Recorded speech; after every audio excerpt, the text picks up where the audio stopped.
Assalamualaikum warahmatullahi wabarakatuh. Berjumpa kembali dengan Kak Asik di channelnya Sahabat YouTuber Pemula. Biasa bersama Kak Asik, teman-teman kita selalu bersyukur dan jangan lupa apapun dan bagaimanapun kita asikin saja pokoknya. Dan bagaimana kabar teman-teman? Mudah-mudahan sehat lahir dan sehat batin serta berlimpah rezeki yang halal. Amin ya robbal alamin. Alam itu berputar ya teman-teman. Kalau dulu ya kita semua termasuk Kang Asik yang selalu dijaga oleh ibu. Lah sekarang konten kreator atau teman-teman semua masa udah gede udah tua ya, harus diasuh oleh ibu terus. Enggak kan ya, sekarang giliran kita tinggal minta doanya. Dan di belakang Kang Asik nih bersama ibu ya, tinggal satu lagi. Jadi agar tidak ya, kalau orang sudah bilang gaplah, jadi konten video hari ini, jadi ini sambil makan pepaya nih dikupasin sama ibu ya.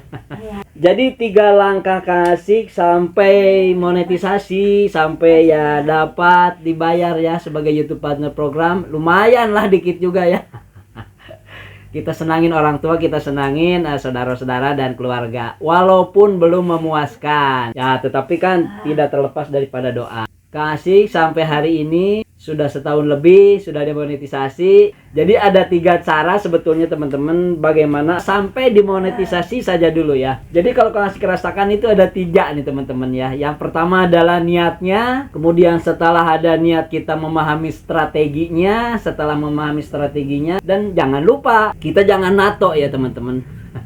Tahu nggak nato? No action talk only, jadi ngomong doang omdo. Jadi kita tetap harus action berarti. Nah, kembali lagi kepada pembahasan bahwa hari ini Kang Asik akan menyampaikan 3 rumusan itu ya. Ya, Kang Asik juga mengadopsi tentunya ya dari teman-teman para YouTuber senior semua. Justru terima kasih. Makanya kalau ingin jadi YouTuber, ingin jadi konten kreator, ya nontonnya YouTube, tapi jangan jadi penonton doang, harus jadi pemain. Segala sesuatu aktivitas kita tidak terlepas daripada niat. Ini pun di dalam konten video, di dalam pembuatan menjadi konten kreator itu ya harus punya niat yang utamanya. Kalau tidak punya niat, berarti tidak akan terjadi. Nah, niat itu adalah langsung menjadi keinginan. Hanya saja keinginan itu kita tanyakan kepada diri sendiri pula. Kita ingin jadi konten kreator, ingin jadi YouTuber itu apakah ingin terkenal?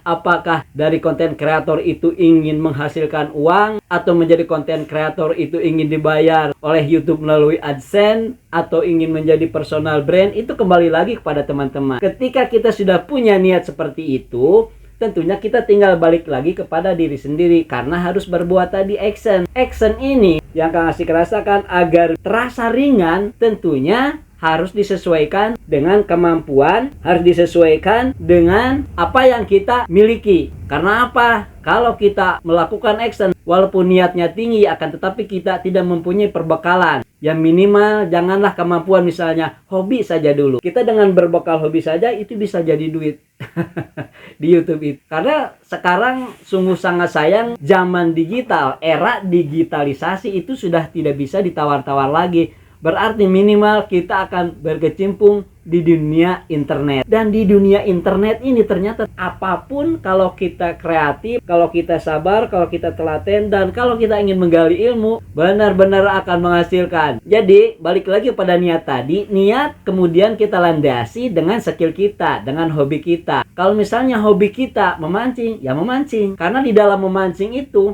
nanti akan ada poin-poin yang akan menjadi bahan pada pembuatan video. Pada kemarin Kang Asik sudah dibahas tentang pembuatan video, itu ada input, proses, dan output kan. Nah, ketika berbicara mancing saja, ini akan menjadi konten yang abadi. Kenapa menjadi konten yang abadi?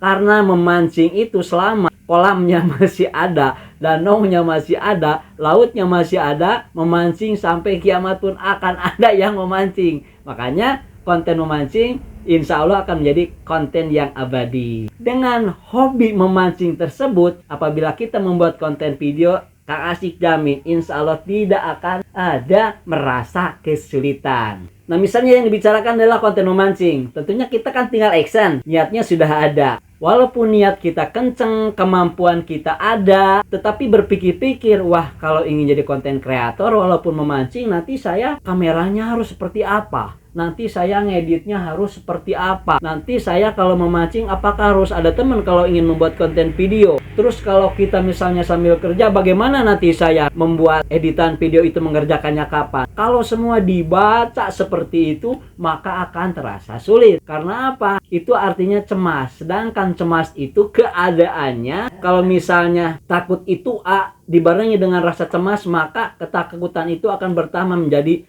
A, B, C, dan D, dan lain sebagainya. Maka untuk itu kita ya tidak cukup niat, ternyata tidak cukup dengan kita punya kemampuan atau punya hobi, tetapi intinya ini harus action teman-teman, harus melakukan. Karena kalau tidak melakukan, seperti kita makan pepaya ini. Nah, kalau pepaya ini tidak dimakan, tidak action dimakan, kita tidak akan tahu ini manis atau enggak. Jadi seperti itu. Maka untuk itu kita ya perlu action. Hasilnya kadang-kadang ada kekecewaan, hasilnya kadang-kadang ada kebahagiaan. Ya itu jangan aneh, karena proses di dunia ya seperti itu. Setelah ada niat dibarengi dengan skill, dibarengi dengan hobi, kemudian action, kita ya juga perlu evaluasi. Nah, di dalam evaluasi ini sebetulnya teman-teman jangan ketakutan. Apakah video saya bagus? Setelah saya membuat konten video kok tidak ada yang menonton? Kemudian teman-teman putus asa, tidak mau lagi membuat konten video. Ini perlunya evaluasi. Jadi evaluasi itu bukan saja secara kita lahiriah seperti ini. Apakah kemampuan saya yang jelek? Kalau bertanya ke orang kita tidak puas, maka itu di dalam di YouTube Studio, di analitik, itu adalah hasil pekerjaan kita untuk mengevaluasi kita. Sejauh mana konten video yang kita buat dan apa yang harus kita perbaiki, di situ sudah ada. Kalau memang untuk awal-awal ya pusing juga melihat YouTube Analitik, karena di sana ada angka-angka. Termasuk Kang Asik sendiri pada waktu membuat konten video sangat benci sekali dengan yang namanya angka. Saya bilang, ini di mana sih saya harus mengevaluasi diri itu, karena angka-angka ini sebegitu banyak. Ya ternyata minimal nanti untuk thumbnail, kemudian untuk durasi tonton dan berapa kali nanti thumbnail kita diklik orang, dilihat orang, dan berapa penayangan video kita, di sana sudah ada angkanya. Jadi ketika penayangkan, kemudian rasio klik tayang dan durasi tonton, teman-teman nanti bisa kita lihat sendiri. Dan dari sana kadang-kadang kita seluruh video itu ada yang bagus, dan jangan lupa loh yang asal-asalan bisa jadi bagus sekali. Dan dari sana kita nanti akan ada sebuah motivasi dan semangat untuk meningkatkan membuat konten kembali. Mudah-mudahan menjadi konten kreator yang bermanfaat untuk sesama dan tentunya menghasilkan. Saya Kang Asik, mohon undur diri untuk pamit. Wallahul muwaffiq ila aqwamit thoriq. Assalamualaikum warahmatullahi wabarakatuh. Jos. Manis.